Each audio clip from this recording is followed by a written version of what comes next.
বড় তৃপ্তি পেলাম রে। আমার স্বামীটা আমার কান ভাঙাতে কত বাজে কথা বললো বাবার নাম। বাড়ি ফিরি আজ শুধু। আমি তোদের আনা পরমান্ন খেয়েছি, এবার খুশি হলি তো? তোদের মনে আর কোনো কষ্ট নেই তো রে? হ্যাঁ খুশি বাবা। আপনি আমাদের হাতের পরমান্ন খেয়েছেন, আমরা ধন্য বাবা। যাও, এবার যা তোরা। বাকি পায়েস রেখে গেলাম কমলা, সবাই মিলে খেও। না না,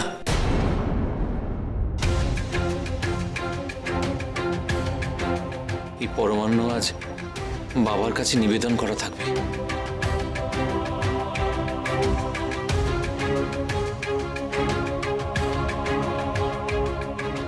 আমার বড় ঘুম পাচ্ছে রে, তোরা যা এবার সব।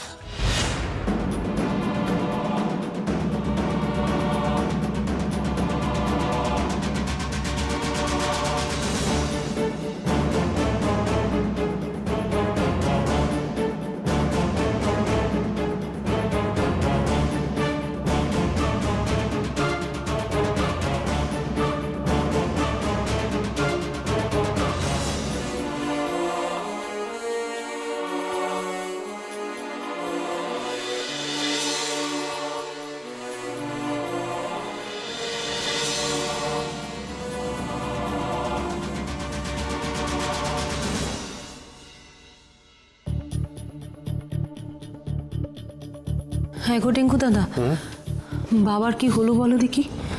কাল তো হাজার চেষ্টা করেও সারা রাত ঘুম করাতে পারলাম না। এখন হঠাৎ অসময় ঘুমোতে চাইছে কেন? আমিও তো সেটাই ভাবছি।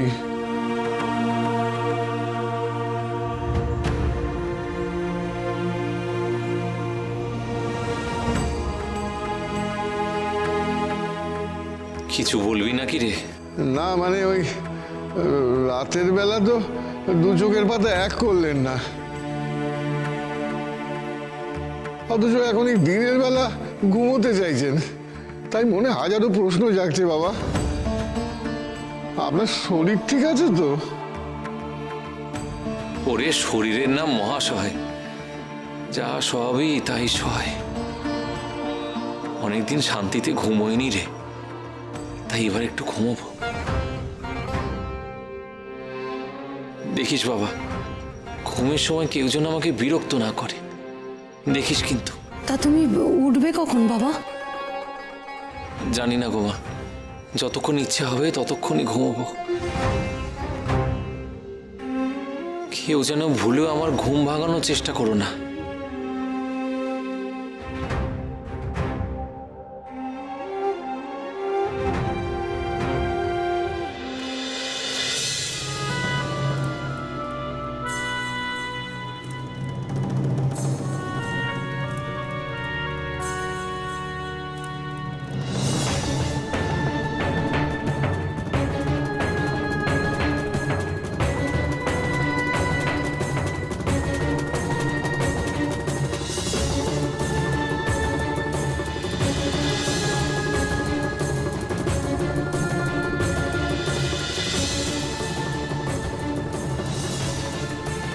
এবার চির ঘুম ঘুমোবে ওই সাধু। ওহ, এতদিনে এই ভণ্ডটাকে জব্দ করতে পেরেছি আমরা। এ জন্মে আর ওই ঘুম ভাঙবে না।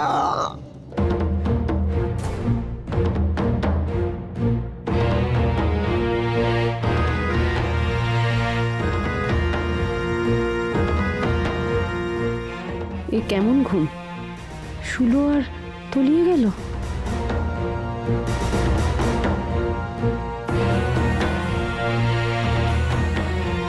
দেখুন, এবারের দোল উৎসবটা একটু অন্যরকম ভাবে পালন করা হবে।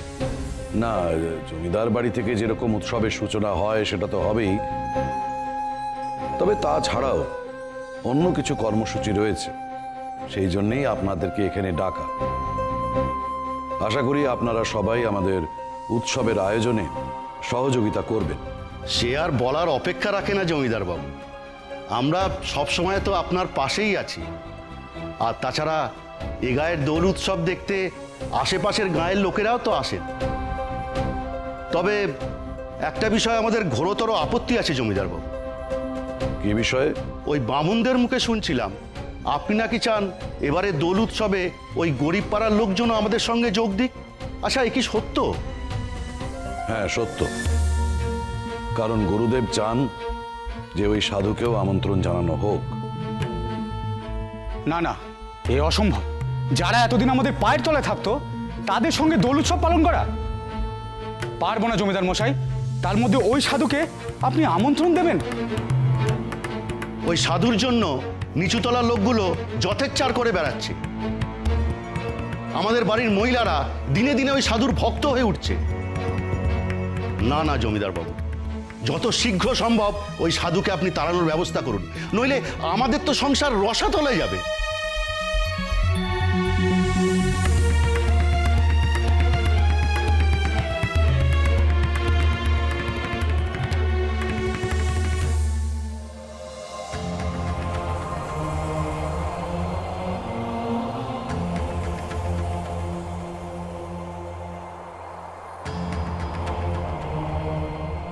এ কি, বাবা এখনো ওঠেনি? না কমলা বউ,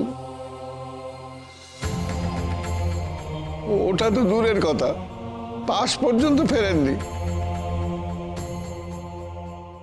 সেই থেকে একইভাবে শুয়ে আছেন।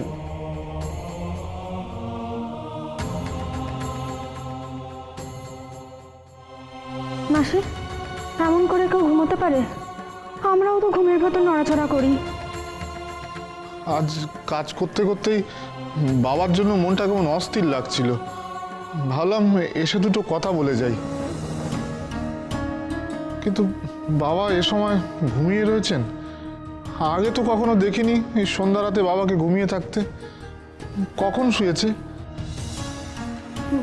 ওই যে ওই বামুন বউরা এসেছিল না পায়েস নিয়ে, সেই যে পায়েস খেলো তারপরে ঘুমোলো, এখনো অব্দি তো ওঠেনি।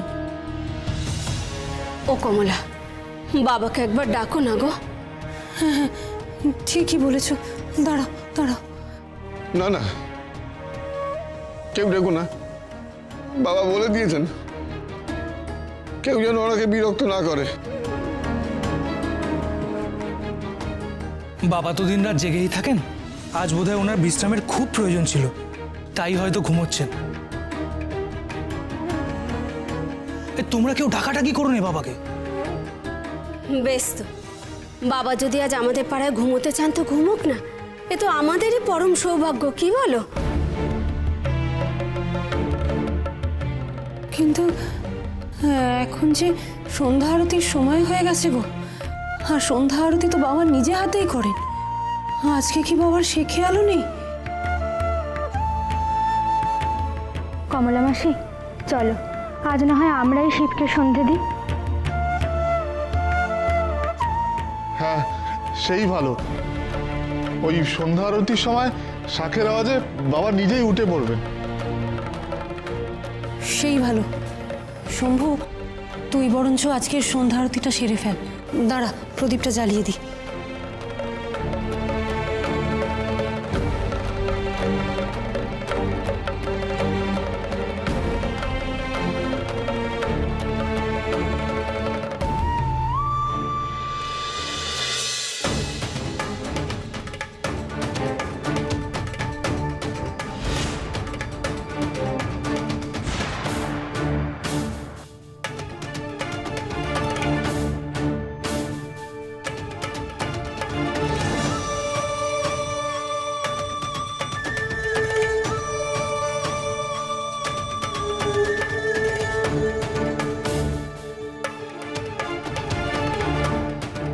যা বাবা, শুরু কর।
দেখুন, সাধুকে তাড়ানোর জন্য এই পরিকল্পনা করেছেন স্বয়ং গুরুদেব।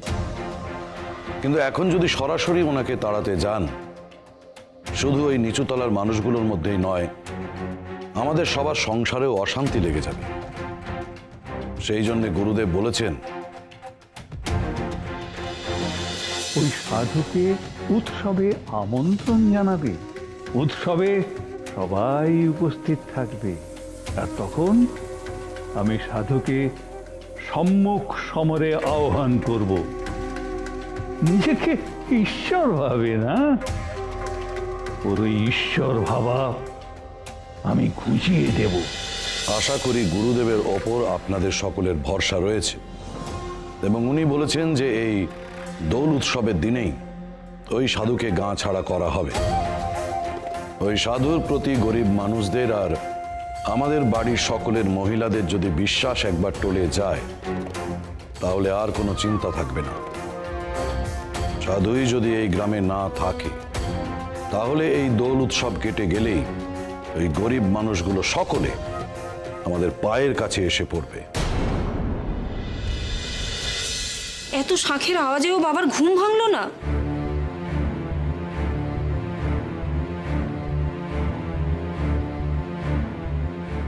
আমার মনে হয় একবার বাবাকে ডাকা উচিত। না না, থাক থাক, বাছা আমার অঘরে ঘুমোচ্ছে। আমি বরঞ্চ বাবার কাছেই বসি। ডেঙ্গু দাদা, যাও, তুমি এবার গিয়ে একটু বিশ্রাম নাও। না না কমলাবাবু, বাবা না ওঠা পর্যন্ত আমার মনটা পুরো অস্থির অস্থির করছে। এই গায়ে ওনাকে নিয়ে আসার পর থেকে কখনো বাবাকে এইভাবে ঘুমোতে দেখিনি আমি। কি যে হলো বাবার।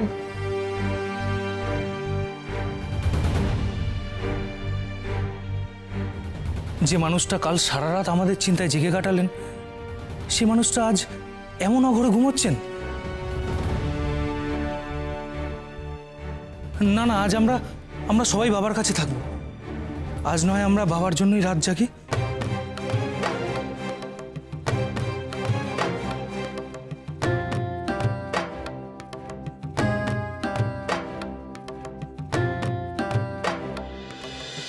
যাক, এখনো যখন ওঠেনি, তার মানে আর উঠবেও না। ওই নিচু তলার লোকগুলো ভাবে না ওনার নাকি অসীম ক্ষমতা। একটুখানি ভেষজ ওষুধে এই সাধু কাপ সব ক্ষমতা ফুস হয়ে গেছে। তবে যাই বলো, কবিরাজ মশাই ওষুধ কিন্তু অভ্যর্থ। আরে ওনার জন্যই তো সাধুকে চিরনিদ্রায় পাঠাতে পারলাম। একটা ভালো পুরস্কার দিতে হবে কবিরাজকে। যা বলেছ, আর দোল পর্যন্ত অপেক্ষা করতে করো না, তার আগে সব কাজ শেষ।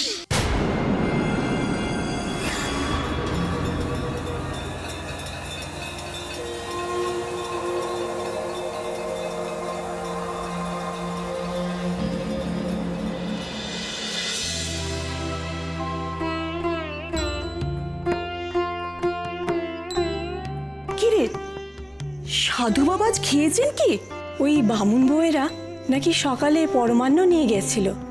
ওনাদের হাতে রান্না পরমান্ন খেয়ে উনি বড় তৃপ্ত হয়েছেন। তারপর পরম নিশ্চিন্তে নিদ্রা গেছেন। ওনাকে ডাকাডাকি করতেও না করেছেন। তাই তো আমি ফিরে এসেছি। ঘুমোকুনি। এতদিন গায়ে যা অশান্তি ছিল, ওনার ঘুম খাওয়া সব পাটে উঠেছিল। শুনলাম শিবরাত্রির দিন নাকি উনি সারাদিন কিচ্ছু খাননি, দু চোখের পাতাও এক করতে পারেননি। আজ গায়ে শান্তি ফিরেছে বলে হয়তো নিশ্চিন্তে ঘুমোচ্ছেন। সবার মঙ্গল করো ঈশ্বর। যাকে কাল সকালে নয় আমি নিজে একবার বাবার কাছে যাব। মনটা ওনার জন্য বড় টানছে কেন কে জানে।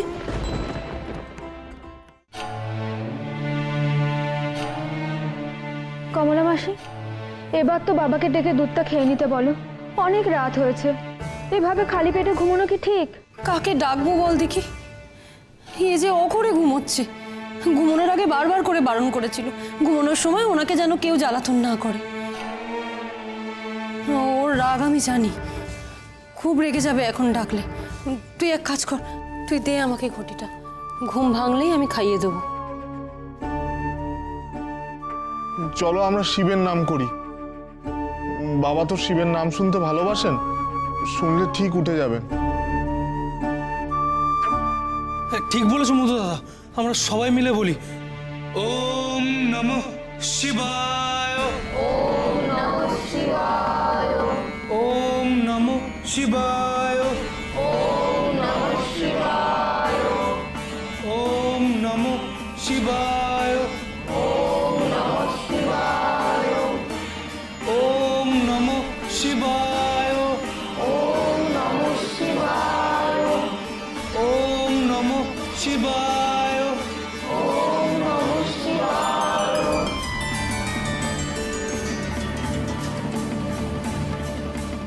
রাত তো ভোর হতে চললো, সবাই কত শিবের নামও করলাম, তাও তিনি উঠছেন না কেন? উনি এই কেমন ঘুম?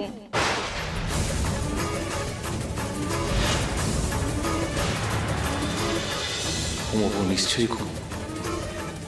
এমন ঘুম ঘুমোবো, তারপর শত ডাকলেও আর উঠবো না। সে আবার কেমন ঘুম বাবা? চিরনিদ্রা রে।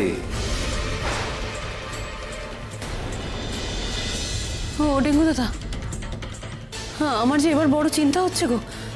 কালকে বাবা কি সব চিরনিদ্রার কথা বলেছিল, মনে আছে তোমার? কি বলতে চাইছো কমলাবাবু? কি জানি ডেঙ্গু দাদা, আমার যে আর মন অপেক্ষা করতে পারছে না।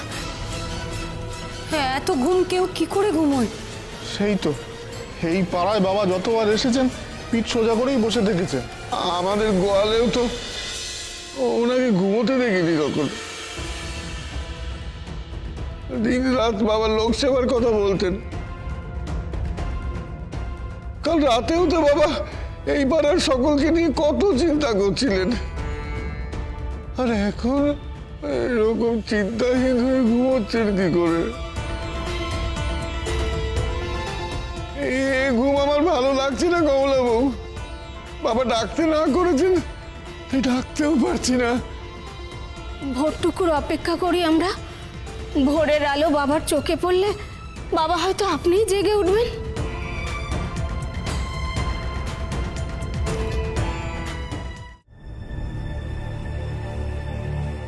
ও ডেঙ্গু দাদা, ভোর হয়ে গেল তো, বাবা যে এখনো চোখ খুলছে না।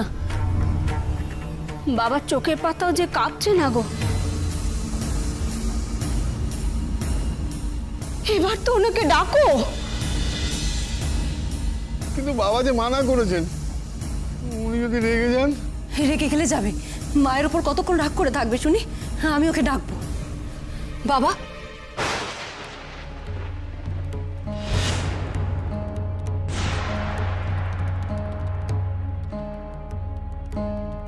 এ কি, বাবার সারা শরীর ঠান্ডা হয়ে গেল কেন?